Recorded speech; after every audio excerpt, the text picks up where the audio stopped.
کہ دنیا میں کچھ لوگ ایسے ہیں جن کو دنیا کی کسی بھی بڑی طاقت کا کوئی خوف نہیں ہوتا، اور نہ ہی کسی بڑی پاورفل طاقت کو دیکھ کر کے وہ گھبراتے ہیں. کبھی ایسا نہیں ہوتا. قرآن ان کے متعلق یہ اعلان کر رہا ہے. اور یہ ہوتے کون ہیں جو بالکل بے خوف ہو کر زندگی گزارتے ہیں؟ وہ اللہ کے اولیاء کی جماعت ہے. الا ان اولیاء اللہ لا خوف علیہم. جو اللہ کے ولی ہیں. ولی کون ہوتا ہے؟ ولی کے کئی معنی ہیں. دوست کے بھی ہیں، مددگار کے بھی ہیں، غلام کے بھی ہیں، مولا کے بھی ہیں، آقا کے بھی ہیں. یہاں پر جو اللہ کے اولیاء کا معنی لیا جاتا ہے وہ اللہ کے دوست، اللہ کے محبوب. وجہ یہ ہے کہ جو پیدا ہوتے ہی دنیا میں اللہ اکبر کی آواز سن کر کے آیا ہو، جس کا مطلب یہ ہوتا ہے اللہ سب سے بڑا ہے. جب بھی ہمارے گھر بچہ پیدا ہوتا ہے، کسی بھی مسلمان گھر میں، اس کے کانوں میں سب سے پہلی جو آواز ہم دیتے ہیں وہ اذان کی، اللہ اکبر اللہ اکبر. اللہ سب سے بڑا ہے، اللہ سب سے بڑا ہے. اور مسلمان کی زندگی جب ختم ہونے کو آتی ہے، ہماری روح نکل جائے اور ہمیں کفن دے کر جنازہ لا کر امام کے سامنے رکھا جاتا ہے، امام پھر ہمارے جنازے پر سب سے پہلی تکبیر جو باندھتا ہے اللہ اکبر کہہ کر، اللہ سب سے بڑا ہے. مسلمان کی یہ زندگی اس بات کے بیچ میں ہے کہ آیا تھا دنیا میں اللہ اکبر کہتے ہوئے، اور جا بھی رہا ہے دنیا سے تو اللہ اکبر کہتے ہوئے. جو اللہ کو سب سے بڑا مانتا ہو تو پھر دنیا کی کون سی ایسی طاقت ہے جو اسے خوف زدہ کر سکے؟ اسے کون سی طاقت ہے جو ڈرا سکے؟ لیکن بہت سارے ایسے ہیں کہ غفلت میں آ کر کے وہ کسی اور کو بڑا سمجھ لیتے ہیں. کبھی حالات کو بڑا سمجھتے ہیں، کبھی تخت و تاج کو بڑا سمجھ لیتے ہیں، کبھی طاقت و قوت کو، فوج کو، نظام کو، ان کا رعب اپنے سینے پر ڈال کر کے جینے لگ جاتے ہیں. جبکہ اللہ تعالیٰ فرماتا فلا تخشوہم واخشونی، ان سے مت ڈرو، مجھ سے ڈرو. اللہ کا خوف جس کے دل میں آ گیا، اللہ اس کو ہر خوف سے آزاد کرتا ہے، ہر خوف سے آزاد کرتا ہے. ہم ہندوستان کے جملہ مسلمان جتنے بھی ہیں، ایک مرد قلندر، مرد درویش، سیدی سرکار معین الدین حسن چشتی غریب نواز کے اس ہند میں رہتے ہیں. ظاہر سی بات ہے کہ ان کی سیرت ہم سب کے لیے ایک بہت بڑا مشعل راہ ہے، بہت بڑا نمونہ عمل ہے. آپ کو پتا ہے غریب نواز کو ہند الولی کہا جاتا ہے. وجہ یہ ہے کہ ولی کا ہندوستان ہے. یہ نہیں ہے کہ ہندوستان کا ولی، بلکہ یہ پورا ہند ہی ولی کا ہے. دربار غریب نواز سے ہندوستان کو جوڑا گیا ہے. سلطان الہند بھی کہا گیا، سلطان الاولیاء بھی کہا گیا. لیکن جانتے ہیں ان کے آنے کا راستہ اتنا پیچیدہ تھا.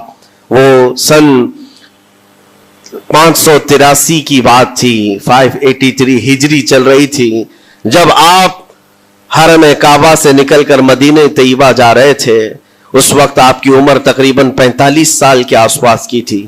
نہایت ہی عبادت گزار، تقوی شعار. 20 سال اپنے پیر و مرشد کی خدمت کر کے وہ حرم کعبہ میں پہنچے تھے.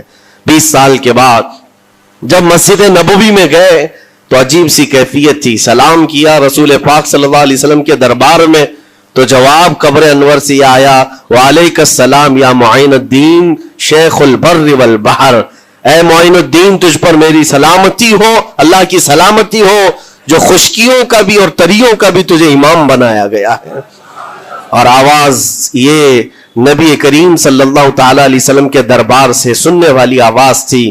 آپ گھبرائے تھے، تھوڑا سا سراسیمگی تھی. یہ ہندوستان کی طرف اشارہ کر کے میرے آقا صلی اللہ تعالی علیہ وسلم نے فرمایا تھا کہ تجھے ہند کی ولایت دی جاتی ہے.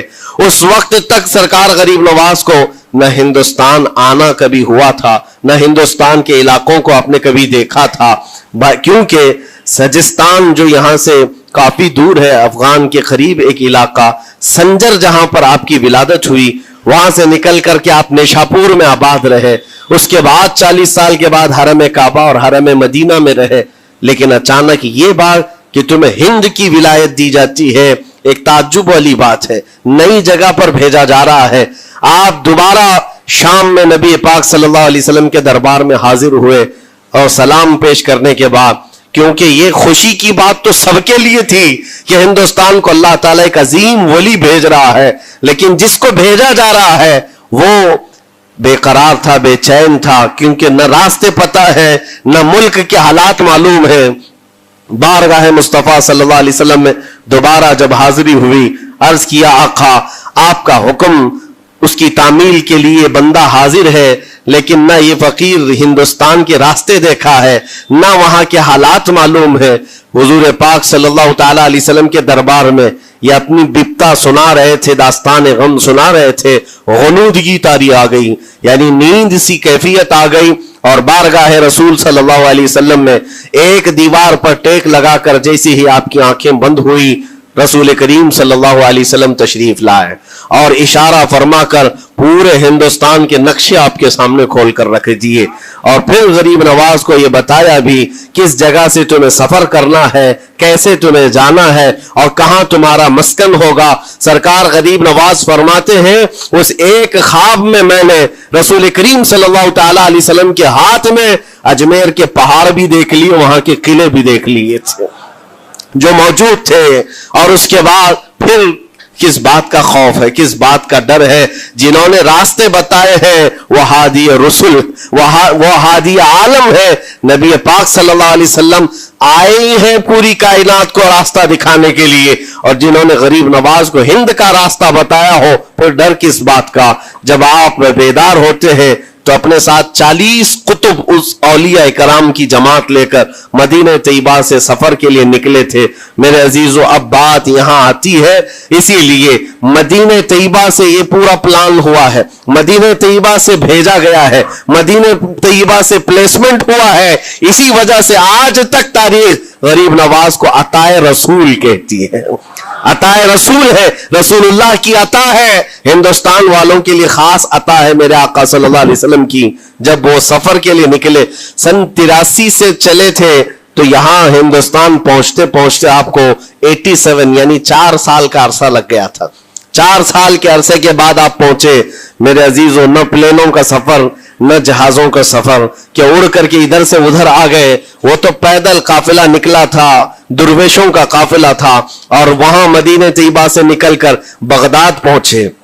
بغداد میں اولیاء کاملین کی صحبت پائی، وہاں سے پھر نیشاپور، پھر اس کے بعد ہرات اور افغان کے علاقے ہوتے ہوئے لاہور پہنچے۔ لاہور میں سرکار داتا گنج بخش عالم رحمت اللہ تعالی علیہ کے دربار میں چلہ کشی فرمائی، وہاں سے دلی پہنچے۔ یہاں یہ پورا جو راستہ ہے 4 سال کا میرے عزیز و تاریخ میں ہے، سرکار غریب نواز جس راستے سے چلتے جاتے تھے، جو کافر یا مشرک بھی دیکھتا وہ دائرہ اسلام میں داخل ہو جاتا تھا۔ نور الہی، نور وحدت کا ٹکڑا آپ کی جبین اقدس پر ایسا چمکتا تھا کہ لوگ جو آتے وہ پھر آپ کی صحبت سے دور کوئی جاتا نہیں تھا۔ دلی میں جہاں آپ آئے، ایک عجیب اتفاق ہے، اس وقت کھانڈے راؤ ایک بڑا راجہ تھا، اس کا قلعہ تھا، اس کے سامنے ہی آپ نے پڑاؤ ڈال لیا۔ سرکار غریب نواز رضی اللہ تعالیٰ عنہ کی یہ داستان، یہ تاریخ، وہاں پر آپ نے اپنا پڑاؤ ڈال لیا، اور ان بت پرستوں کے لیے ایک بڑا پیچیدہ مسئلہ تھا کہ ایک درویش آیا ہے۔ ایک بات میں آپ کو بتاؤں، یہ جو تعصب آج پھیلا ہوا، یہ زہر پھیلا ہوا، یہ آج کا نہیں ہے، یہ باپ داداؤں کے پشت میں بھی ان کے موجود رہا ہے۔ اسلام اور مسلمانوں کے خلاف زہر مشرکین کے دلوں میں یہ بہت پرانی چیز ہے، نئی نہیں ہے، بہت پرانی چیز ہے۔ تعصب دلوں کے اندر کڑھن رکھنا اور کبھی ایکسپٹ نہ کرنا، یہ سرکار غریب نواز جس دن ہند میں قدم رکھ رہے اسی دن سے آپ نے اس کو فیس کیا ہے، اسی دن سے آپ نے اس کو دیکھا ہے۔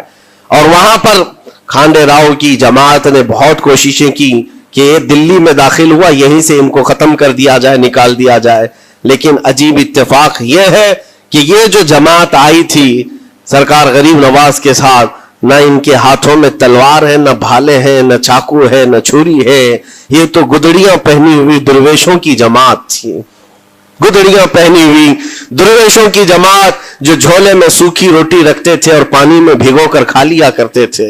ان کے پاس نہ کوئی ہتھیار ہے، نہ کوئی سامان حرب، سامان جنگ ہے، ان کو نکالا جائے تو کس بات سے نکالا جائے، ہمت بھی نہ ہوتی تھی۔